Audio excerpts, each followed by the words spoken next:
Anushka academy, सरकारी सेवा में जाने के लिए अपने हौसलों को दीजिए उड़ान और जुड़िए अनुष्का एकेडमी के साथ। Hiranmagri sector 3 Udaipur. Contact number 8233223322। Udaipur के जेपी ऑर्थोपेडिक हॉस्पिटल में डॉक्टरों के साथ हुई मारपीट के मामले ने अब तूल पकड़ लिया है। इस मामले में आज जैन समाज के लोग सड़कों पर उतर आए। समाज के लोगों ने कलेक्ट्रेट के बाहर प्रदर्शन कर निष्पक्ष जांच की मांग उठाई। उदयपुर में जेपी ऑर्थोपेडिक हॉस्पिटल में डॉक्टरों के साथ हुई मारपीट के मामले को लेकर सोमवार को जैन समाज ने कलेक्ट्रेट के बाहर विरोध प्रदर्शन किया। जमकर नारेबाजी करते हुए पुलिस अधीक्षक को ज्ञापन सौंपा और पूरे मामले की निष्पक्ष जांच की मांग की। समाज के प्रतिनिधियों ने आरोप लगाया कि पुलिस चिकित्सकों के दबाव में एक तरफा कार्रवाई कर रही है। उनका कहना है कि पीड़ित पक्ष की ओर से सवीना और भोपालपुरा थाना पुलिस को शिकायत दी गई, लेकिन अब तक उनकी FIR दर्ज नहीं की गई है। ये भी आरोप लगाया गया कि अस्पताल में मदद के लिए पहुंचे समाज के लोगों को भी आरोपी बनाकर गिरफ्तार कर लिया गया। जैन समाज ने चेतावनी दी कि यदि 2 दिनों के भीतर मामले की निष्पक्ष जांच नहीं की गई तो समाज उग्र आंदोलन करने को मजबूर होगा। अध्यक्ष सकल दिगंबर जैन समाज उदयपुर शांतिलाल वेलावत। डॉक्टर समाज और जैन समाज एक ही तरह की समाज है, सब सेवाएं देते हैं, वो भी सेवाएं दे रहे हैं, पर किन्हीं कारण से टाइम खराब था या दुर्भाग्य से ये घटना घटित हो गई। अब इस घटना के अंदर ये कि जो लोग वहाँ अस्पताल पहुँचे थे मरीज के लिए, तो सुनने में ये आ गया कि मरीज की तकलीफ बढ़ गई है और उसकी तबीयत ठीक नहीं है।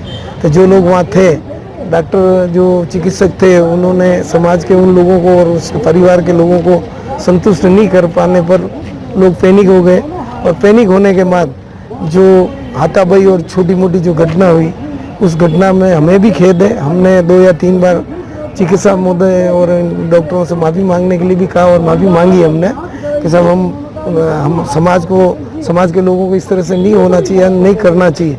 उसके लिए वरिष्ठ जन जितने हम थे 5, 7, 10 लोग जाके माफ़ी भी मांगी। और हम ये चाह रहे थे कुल मिलाकर दोनों व्यापारी कौम ही है, वो सेवा दे रहे हैं और हम भी समाज सेवा ही करते हैं। जैन समाज हमेशा ही समाज सेवा ही करता है और शांति प्रिय समाज है, तो कभी भी झगड़े और ये इस झंझट में पड़ते नहीं है।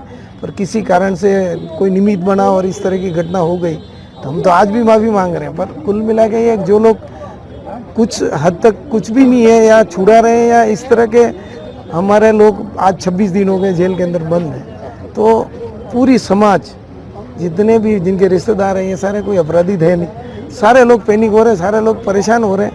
तो उस बात को लेके हम SP मैडम साहब, SP साहब के पास आए और हम ये कहना चाह रहे हैं कि साहब आप इंक्वायरी करें और जो लोग दोषी हैं उनको तो आप सजा दें, कोई दिक्कत नहीं, पर हमारे साथ भी जो मारपीट हुई है, घटना हुई है, उसकी भी जांच करें। थाने सवीना थाना में वो दे रखा है परिवार, तो उसकी भी जांच की जाए। और हमारे को क्या आश्वासन दिया मैडम ने कहा मैं दिखवाती हूँ और पूरा न्याय मिलेगा आपको। और हमको भी कानून पे भरोसा है, ऐसी कोई बात नहीं है। पर लोग इतने मतलब जितनी बड़ी घटना नहीं उससे ज़्यादा वो बंद है और धाराएं भी इस तरह की लग गई है कि उनकी जमानत कोर्ट ले नहीं रही। परिवार के लोगों के कई सारे आरोप है और परिवार इलाज में लापरवाही, इलाज के अंदर लापरवाही हुई, इसीलिए बात वो खड़ी हुई। बाकी रोज आगे दिए कोर्ट में और पुलिस के साथ जो रिक्वेस्ट की है और सामंजस्य बिठा रहे हैं कि भाई कैसे करके डॉक्टरों की भी नाराजगी दूर। इलाज में लापरवाही है क्या, किस तरह की लापरवाही बताया मैंने आपको, एनेस्थीसिया जो दिया उसकी वजह से जो आदमी कितनी बार टाइम लग जाता है और उसी के साथ फिर वो आश्वस्त नहीं कर पाया कि एनेस्थीसिया ज़्यादा लगने से आप थोड़ा रुको। और उसके बाद जब जो गीतांजलि में गए तो वो सारी चीज़ व्यवस्था हो गई। धन्यवाद। जय जिनेन्द्र, जय महाराज।